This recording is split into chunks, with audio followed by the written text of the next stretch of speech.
In this video, we are going to look at two different quadratic equations, and we are going to see what methods we need to use to solve each of these equations. Let's take a look at the first equation, 2x squared plus 11x minus 21. We are going to see if we can use the zero product property to solve this equation. In order to use the zero product property, we have to be able to factor the trinomial 2x squared plus 11x minus 21. So I'm going to use the AC method. So I'm going to start by multiplying 2 times negative 21. And that's negative 42. And then I want to see if there are factors of negative 42 that will add up to positive 11, which is my middle coefficient. So I'm looking at the 3 and the 14, and I notice that if I make the 3 negative, then I will have negative 3 and positive 14, and that will add up to 11 in the middle. So I'm going to rewrite my trinomial as a 4-term polynomial, which will allow me to do factor by grouping. So I'm going to split my 4 terms down the middle. On the left side, I have a GCF of x. So I have x times the binomial 2x minus 3.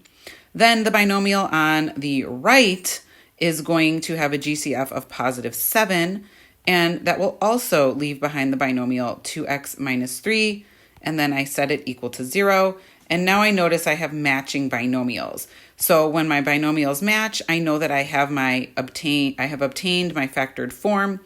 2x minus 3 times x plus 7 equals 0. So here's where the zero product property comes in. I set each binomial equal to 0 and I solve for x. So when the first binomial was set equal to 0, I got x equals positive 3/2 because I add 3 and divide by 2. The second binomial gives me a solution of x equals negative 7 because I subtract 7 from both sides. So now we have our two solutions. That equation should have seemed very familiar to you because we have practiced the zero product property many, many times. Let's take a look at equation number 2. X squared plus 4x minus 6 equals 0.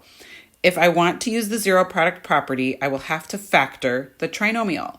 So I need factors of negative 6 that add up to positive 4. Well, there are no factors of negative 6 that add up to positive 4. 2 and 3 will not work, and 1 and 6 will not work either. So that means my next method that I'm going to go to is completing the square. So to complete the square, we actually are going to add 6, so the constant is now on the other side of the equal sign. And then I'm left with the binomial x squared plus 4x on the left side. But I left a space to add my magic number. Remember, that magic number is what is going to complete the square for us. So now I need to create a perfect square trinomial on the left side. So I have to take half of my b value and square it. The b value on the left side is 4.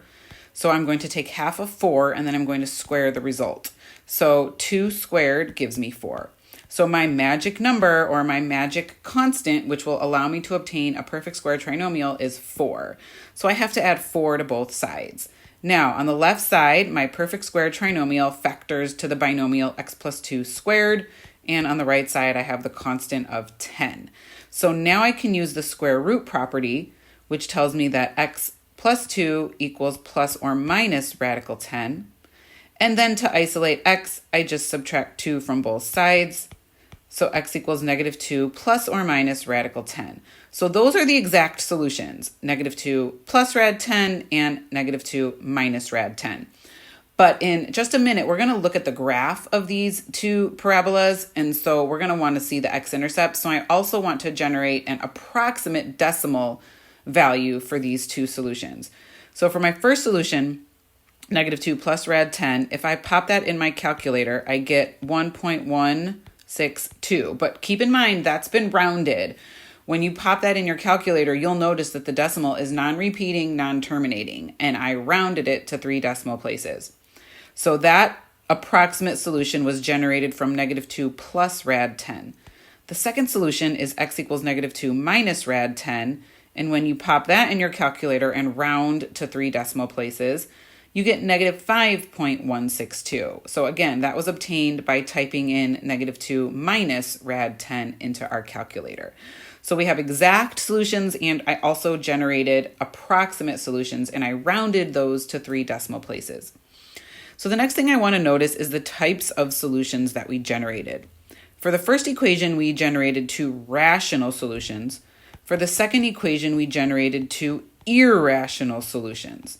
Remember, rational numbers are numbers that can be written as a ratio of two integers or as a fraction. So 3/2 and -7, those are rational numbers. However, -2 plus rad 10 and -2 minus rad 10, those are irrational numbers because their decimals are non-repeating and non-terminating. I cannot express those as a fraction or as a ratio of two integers. If you need a bigger recap on the definitions of rational versus irrational, just pop those into your Google. Google those two and it will seem familiar to you as to what we discussed in class between the difference of rational numbers and irrational numbers. So again, notice how on the left equation, number 1, when we were able to factor, we generated rational solutions. So that's not a coincidence, that's a fact. If you are able to factor and use the zero product property, you should always obtain rational solutions. However, if factoring is not an option and your only option was to complete the square, then you should expect irrational solutions. All right, now what we're going to do is we're going to pop on over to a new slide and we're going to take a look at the graphs of these parabolas. So let's take a look at the graph of the first parabola,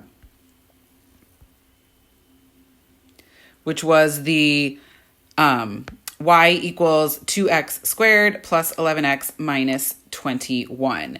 And let's notice the x-intercepts. So the x-intercepts are at -7, 0 and 1.50. So hopefully you recall from the slide before, we had our two solutions. They were rational solutions, and they were x equals -7 and they were x equals 3/2. So -7, 0 is one of my x-intercepts, and 1.5, because that's the same as 3/2, that is our other x-intercept, 1.5, 0. Okay, next we're going to look at the second parabola. So let's go ahead and import that picture. Alrighty. I'm gonna have to make that one just a little bit smaller. Okay, so now we can see the second parabola. And now let's take a look at, actually, let's do that one more time so you can see the whole entire graph. All right, here we go.